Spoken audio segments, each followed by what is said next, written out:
Hi అండి, అందరికీ నమస్కారం. జై దుర్గా మాతాకి జై. నవరాత్రులు స్టార్ట్ అయ్యాయి కదండి. చిన్న బతుకమ్మ అయిపోయింది, 3 days అయిపోయింది. ఇక 6 days ఉంది. 6 daysలో పెద్ద బతుకమ్మ, సద్దుల బతుకమ్మ. అమ్మవారి కోసం ఇప్పుడు ఈ పండుగకు ఎంత బాగుంటుందండి. చాలా హంగామా ఉంటుంది కదా. కాకపోతే మా ఊర్లో దుర్గమ్మని పెట్టారు.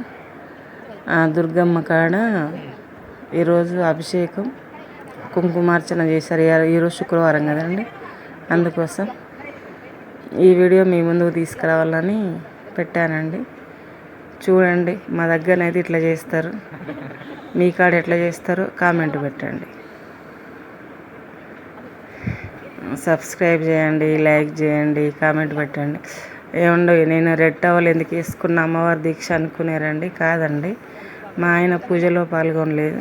అయితే అయ్యగారు ఉండి, మీ ఆయన లేడు కదమ్మా, పూజకు రాలేదు కదా, అయితే టవల్ తెచ్చుకో అమ్మ అన్నారండి.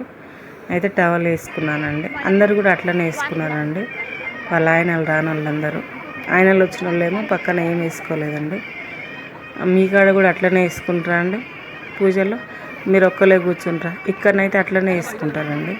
అయ్యగారు ఫస్టే చెప్తారు, భర్తలతో వస్తే టవల్ తెచ్చుకోకండి, భర్తలు లేకుండా వస్తే మాత్రం టవల్ తీసుకొని రండి, టవల్ వేసుకొని పూజ చేయాలి, ఒక్కరు చేయకూడదు అని చెప్తారండి. మీ కాడ కూడా అట్లనే చేస్తారండి? కామెంట్ పెట్టండి. చూడండి, బాగుందండి. అంటే అమ్మవారిది చేసి బాగుందని అడగడం తప్పు, సారీ అండి.